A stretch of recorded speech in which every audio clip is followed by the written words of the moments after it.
Always true. We ask the questions. What is needed in the world? Is that going to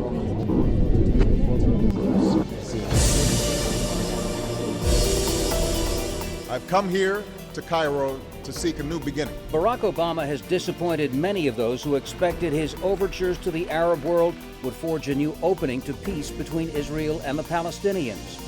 The collapse of negotiations has raised doubts about America's capacity and will to be an effective middleman in the conflict. While many Palestinians complain the U.S. is not an honest broker, some American Jews say Obama has been too soft on Hamas. How can any nation sit down with a terrorist organization that doesn't in advance give up the right of violence? Now, the president said, well, I thought I had. I said, no, you didn't, Mr. President.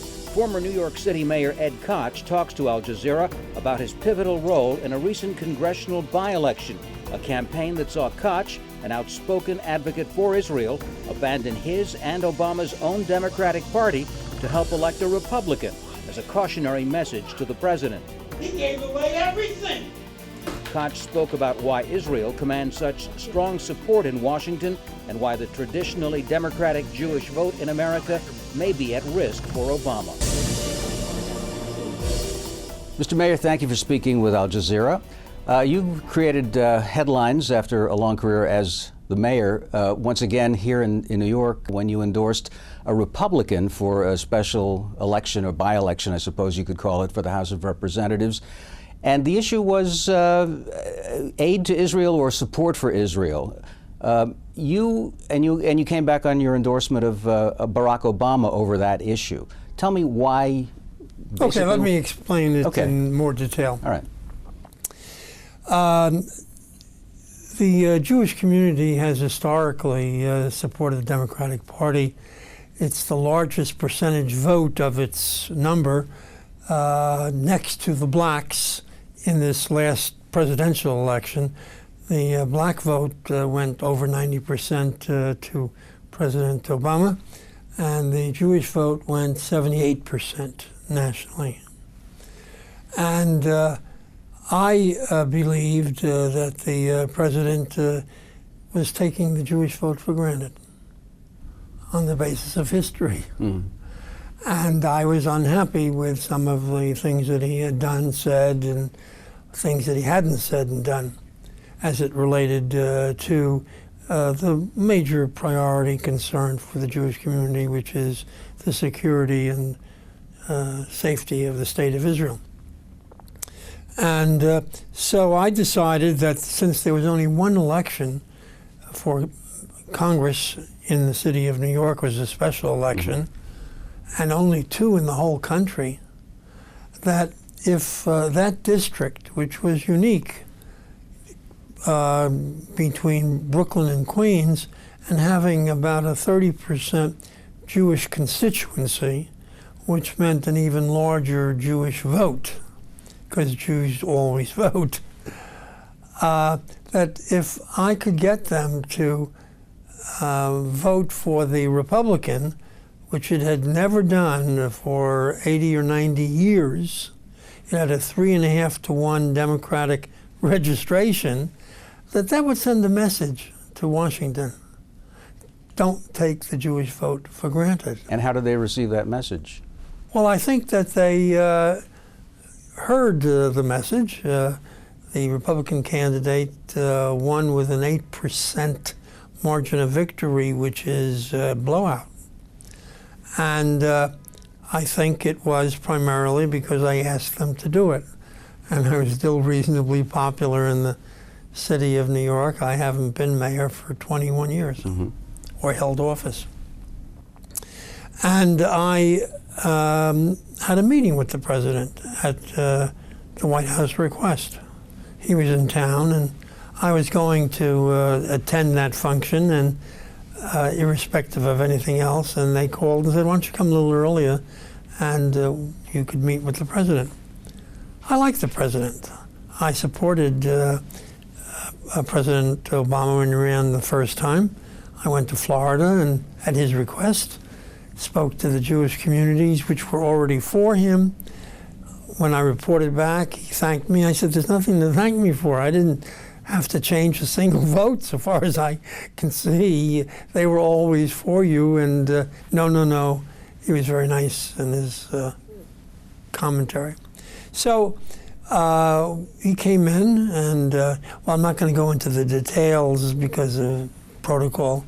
I'll say that he was extremely friendly to me and conveyed that he was very much in desire of having my support and couldn't understand why the Jewish community, which had lowered its support, according to polls, from 78 to 58 or less, why they were unhappy with him.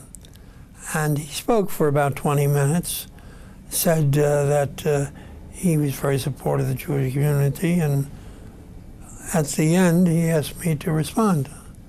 And I said, oh, Mr. President, when you asked Israel to go back to the pre-67 lines with swaps, Right. I wouldn't have been so upset, although I disagree with you, because that would not give it secure, defensible lines. But I wouldn't have said anything. But when you didn't demand of Hamas, which is a 50% partner in the Palestinian Authority, that it immediately recognize the state of Israel and give up violence, and its charter, which says that every Jew that came to Palestine after 1917 must be expelled. And if you had said, and if you enter into a final agreement on borders, then you are expected to recognize the state of Israel as a Jewish state in the same way that the state of Palestine, which would come into being, would be a Muslim state. And that's what was missing, said I to him. I think it came as a surprise because I honestly believe he thought he had covered the bases in his own way. You don't think that his criticisms or the U.S. government's criticisms of Hamas are sufficient? No. How can you ask Israel to sit down with Hamas when it says that it will never recognize Israel, that every Jew must be expelled who came after 1917, and that it will engage in violence to achieve its goals? How can any nation sit down with a terrorist organization that doesn't in advance give up the right of violence? Now, the president said, well, I thought I had.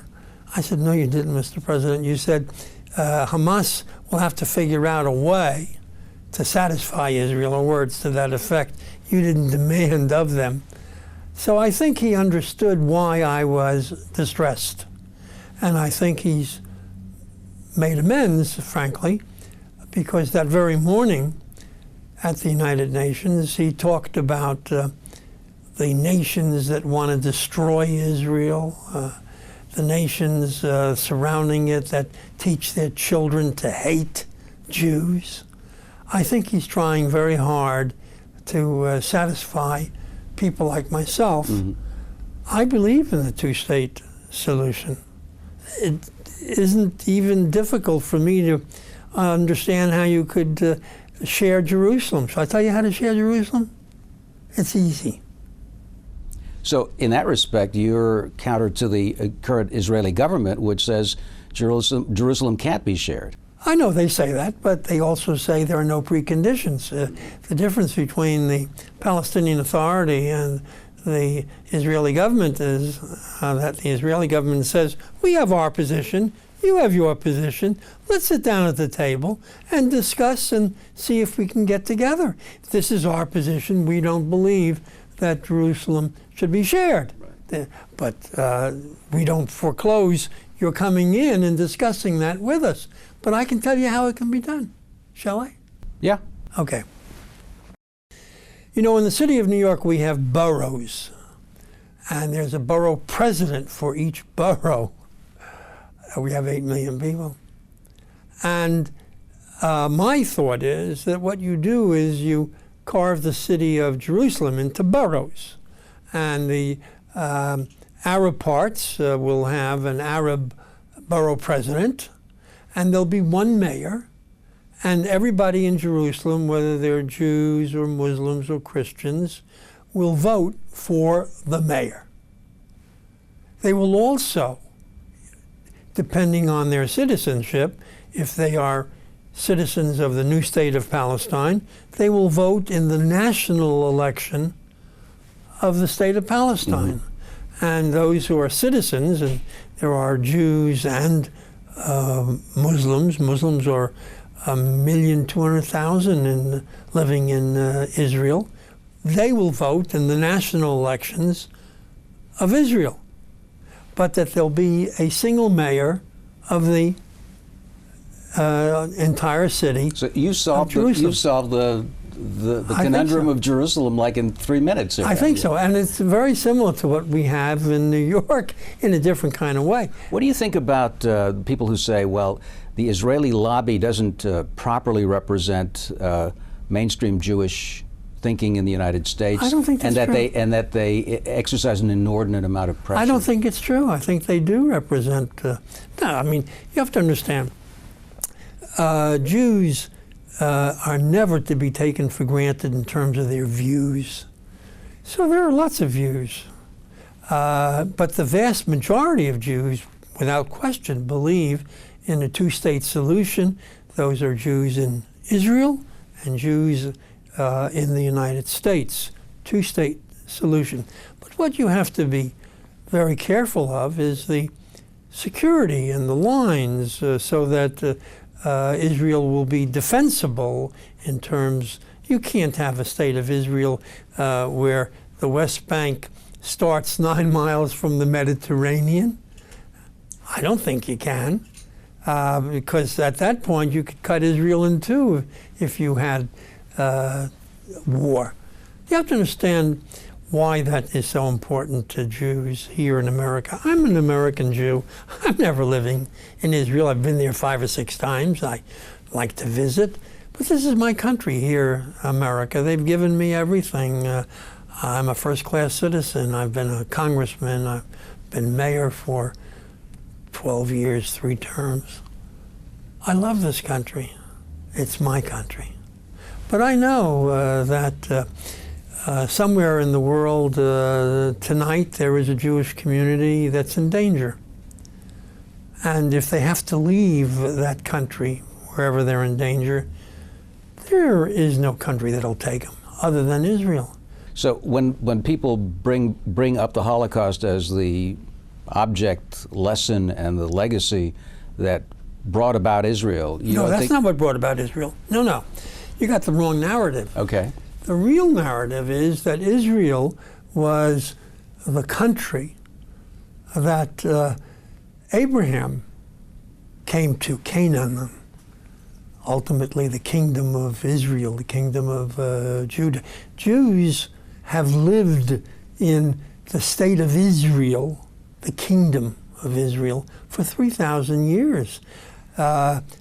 Jews from Abraham to Jesus. Jesus was a Jew. The 12 apostles were Jews. They lived in Israel. Now, there were 2 expulsions, one under, I think it was Nebuchadnezzar of Babylonia, and then Cyrus of Persia returned them to Israel, where they built the temple. Then you had the second expulsion, which was in 70 A.D. Under the Romans.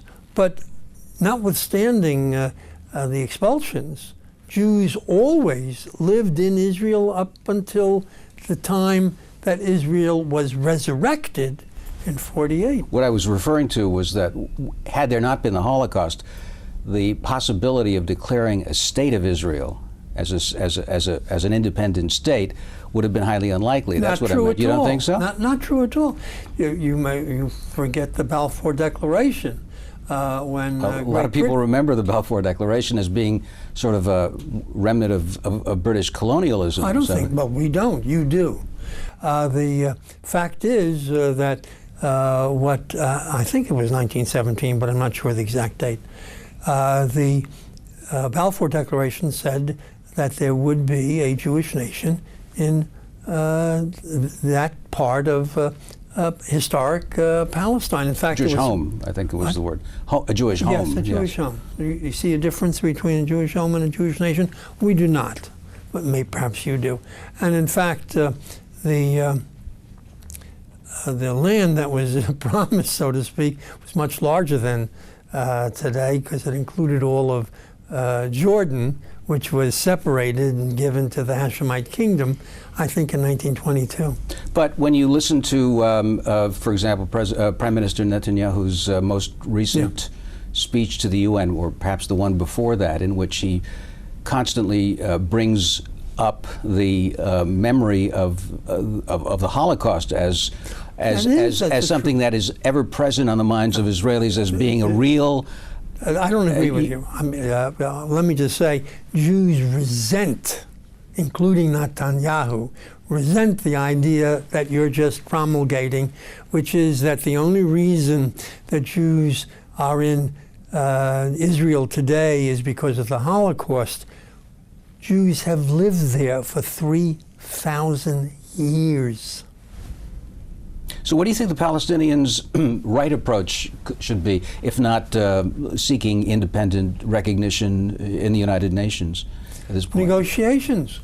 You see, the problem that many Jews have as it relates to the efforts of the Palestinians is, one, Hamas, which is, I believe Hamas will ultimately be the major partner, if not the only partner, so to speak, running the Palestinian Authority. Why? Because it's not corrupt, whereas Fatah has a history of corruption.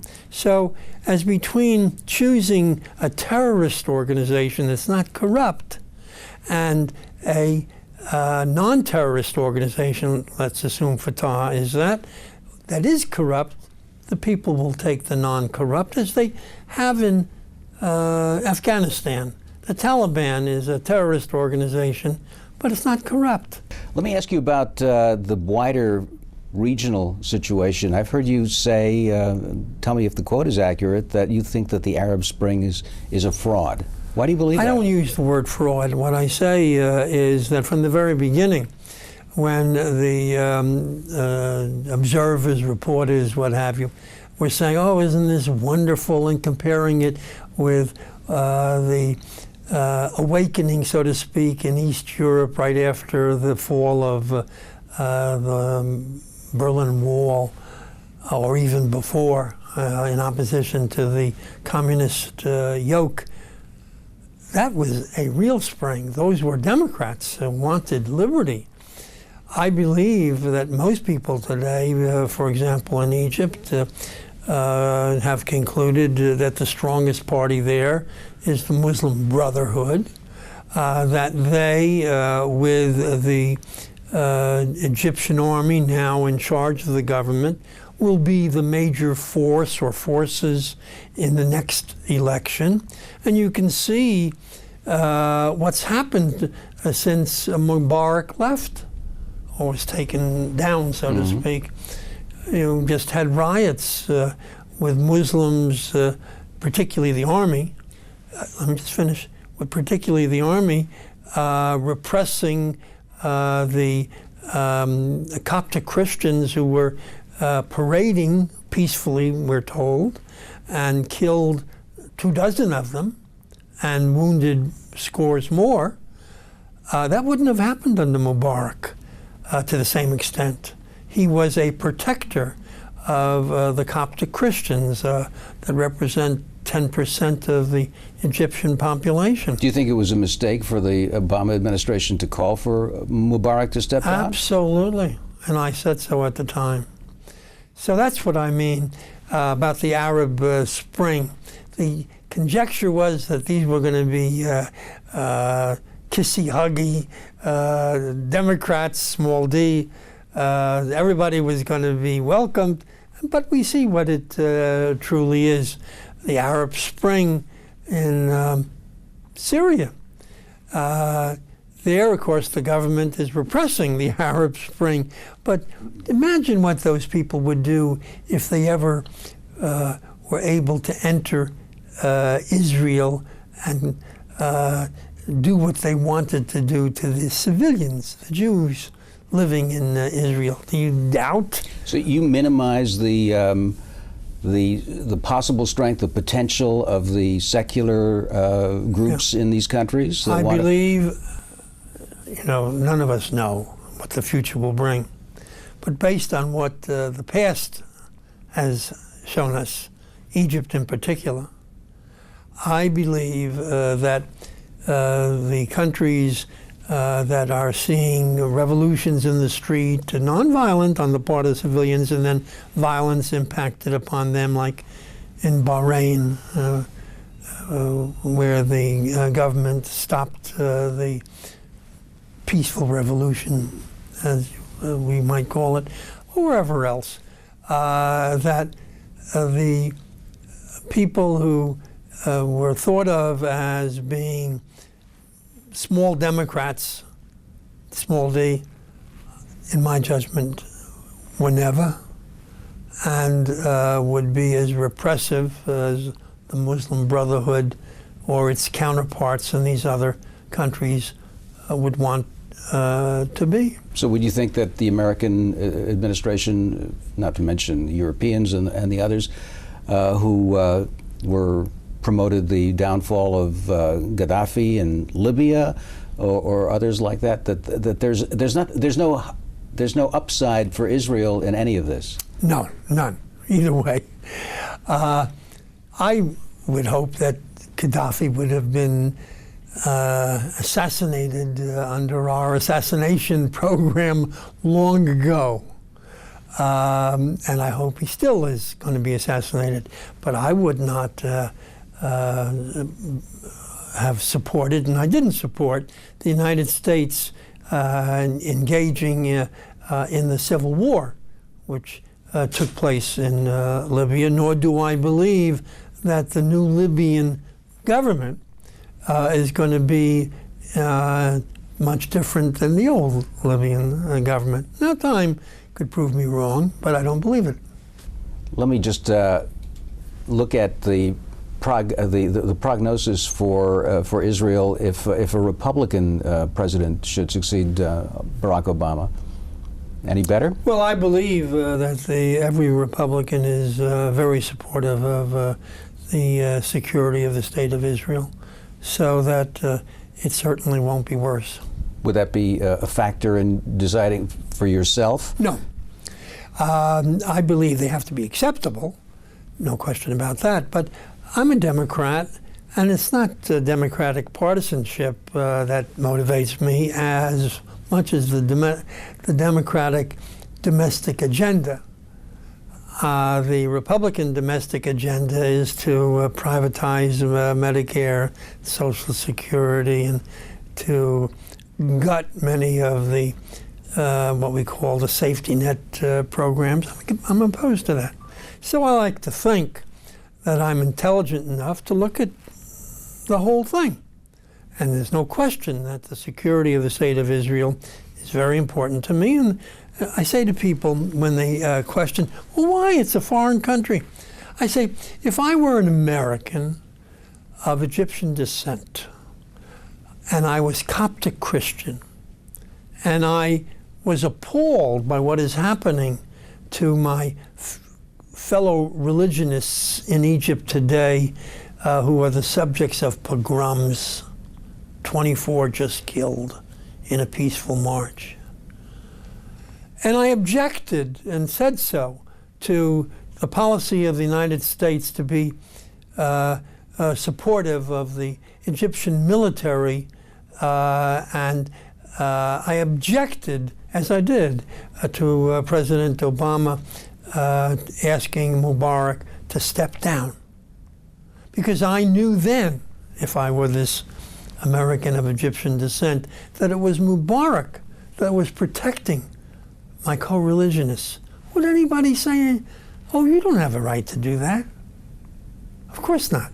They would say, of course you have every right to speak out. And so I speak out. Mr. Mayor, thank you very much for talking to Al Jazeera. Thank you very much.